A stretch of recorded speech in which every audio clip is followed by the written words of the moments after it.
Auditeurs, auditrices, j'aime bien. Vous êtes sur Micro-ondes, la radio qui réchauffe.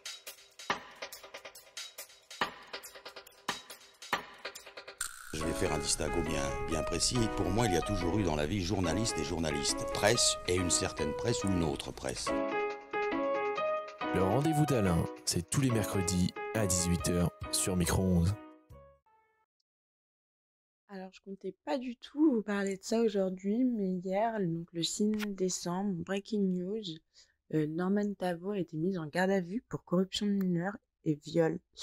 Donc, on va prendre des pincettes par rapport à ça, parce que bon, même si on a des preuves et que voilà, la justice, enfin en tout cas le procès est en cours, donc on va parler de présumé, on va dire que Norman est un présumé coupable et les victimes sont des présumées victimes.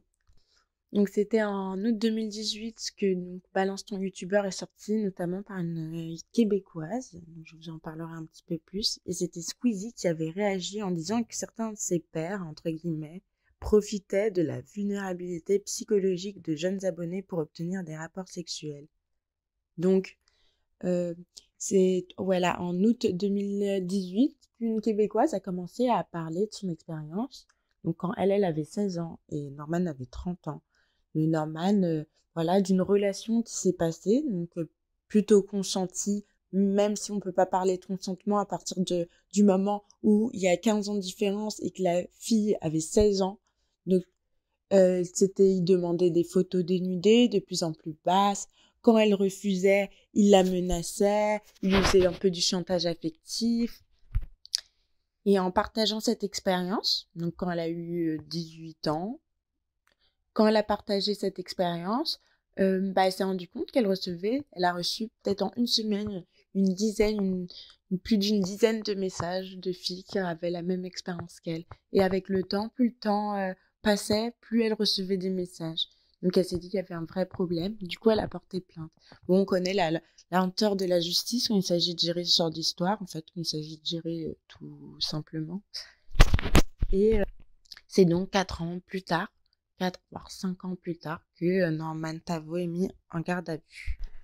Il y a une vidéo du Roi des Rats, donc un youtubeur qui parle de phénomènes sociétaux et phénomènes d'actualité, qui a fait une vidéo de 45 minutes avec des témoignages. Donc voilà, âme sensible, s'abstenir, c'est très trash.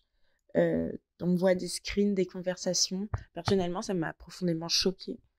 Voilà, des messages. En fait aussi, ce qui peut être choquant, c'est que Norman, voilà, il a ramené tout un concept. C'était le premier youtubeur pendant, voilà, toute notre jeunesse, au collège. C'était le youtubeur. C'est un peu comme si demain, j'apprends quelque chose comme ça sur Mister V. Voilà, pour le coup, ça serait vraiment mon enfance qui serait détruite. Ce qui est effrayant, en fait, c'est de se dire que des personnalités, des personnes qu'on peut admirer, qu'on peut suivre sur les réseaux sociaux, voilà, des youtubeurs qu'on peut regarder, on sait pas et on sait jamais. Parce que Norman est quand même père de famille. Il a une fille de 3 ans, il est marié. Donc on peut se dire, voilà, que c'est quelqu'un de plutôt sain.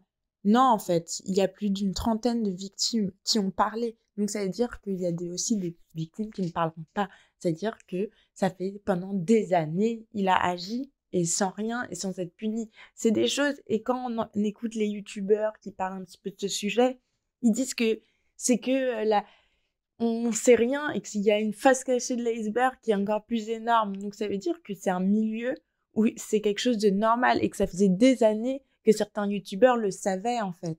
Et c'est plutôt inquiétant. Donc c'est pas un phénomène propre aux youtubeurs. Donc la même journée, on a eu aussi Morandini. Morandini, ça fait depuis 2015 qu'il y a des suspicions et des accusations de viol et de corruption du mineur. C'est plutôt inquiétant parce qu'on a l'impression qu'il n'y a pas de justice au final, ou en tout cas la justice est très lente.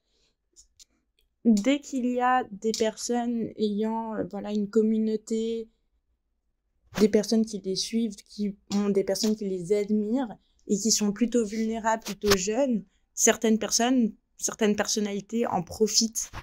Et c'est plutôt, voilà, c'est très inquiétant. Et c'est des personnes qui sont pas forcément punies. On peut même retrouver ce genre de personnes au gouvernement. Et là, on peut parler d'un phénomène plus sociétal, hein. C'est un vrai phénomène.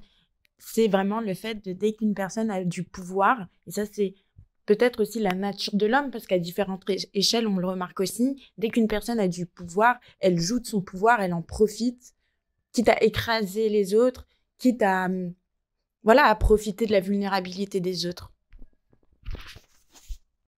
De plus en plus de personnes parlent, donc c'est la petite touche positive, c'est important. De plus en plus de personnes parlent, donc grâce aux hashtags balance ton porc, balance ton youtubeur.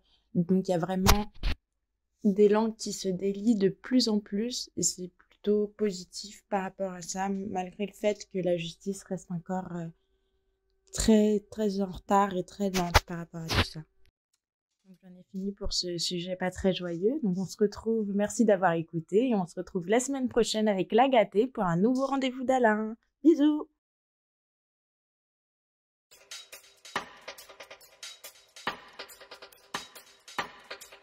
Je vais faire un distinguo bien précis. Pour moi, il y a toujours eu dans la vie journaliste et journalistes, presse et une certaine presse ou une autre presse.